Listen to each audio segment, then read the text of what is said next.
Hello ସାଙ୍ଗମାନେ, ଜୟ Jagannath. Dress starting ହେଇଗଲା, ଉଠିକି ପଳେଇଥିଲି ଟିକେ ଗାଡ଼ିଟା ୱାଶ୍ କରିବାକୁ ପଳେଇଥିଲି ୟୁନିକର୍ଣ୍ଣଟାକୁ। ଦେଖନ୍ତୁ ଗାଡ଼ି ମୋର ୱାଶ୍ ହେଉଛି ସେପଟେ।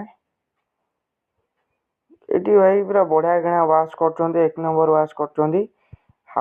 ହାଇୱେ ମୋଟର୍ସ ନା ହାଇୱେ ୱାଶିଂ ପଏଣ୍ଟ କ'ଣ ଗୋଟେ ଏମିତି ଅଛି ତାଙ୍କର, ଦେଖିନି ଠିକ୍ ସେ। ପଳେଇଥିଲି, ଥରେ ଆଣିଥିଲି ମୋ ଗାଡ଼ି ଧୋଇବାକୁ, ଏଥର ଆଣିଛି ମାମୁଁଙ୍କ ଗାଡ଼ି ଧୋଇବାକୁ। ଆଉ ଭଲ କିଣା କ୍ଲିନ୍ କରିକି ପୁରା ଆରାମସେ ଧୋଉଛନ୍ତି, କିଛି ଟେନସନ୍ ନାହିଁ। ତାପରେ ପଳେଇ ଆସିଥିଲି 4ଟା ବେଳେ ଖାଇ ପିଇକି, ପଳେଇ ଆସିଥିଲି ଖେଳିବାକୁ। ଆମ ଦେବା ତାଙ୍କର ବ୍ୟାଟିଂ କରୁଛନ୍ତି, ଆମ ସତ୍ୟ ତାଙ୍କର ଦଉଛନ୍ତି। ଦେଖନ୍ତୁ ସୁନା ଭାଇ ସେ ଗୋଟେ ବୋଲିଂ କରୁଛନ୍ତି। କ୍ରିକେଟ୍ ଖେଳିବାକୁ ଟିକେ ପଳେଇ ଆସିଥିଲି ଆଉ। ଦେଖନ୍ତୁ ଇଣ୍ଟରେଷ୍ଟିଂ ମ୍ୟାଚ୍, ବଲ୍ ଧରି ପାରୁନାହାନ୍ତି 4। ଏଠି ପୁରା ବଡ଼ ମଜା ହେଉଥିଲା ଖେଳରେ। ଦେଖନ୍ତୁ ଆମ ଦେବା ତାଙ୍କର ଖାଲି ଉଡ଼େଇ ମାରୁଛନ୍ତି। ଦେଖନ୍ତୁ ଏକାଥରେ 4, ଦେଖିଲେ ନା। ଏଇଠୁ ବ୍ଲଗ୍ ଏଣ୍ଡ କଲି। ଜୟ ଜଗନ୍ନାଥ, ଥ୍ୟାଙ୍କ ୟୁ।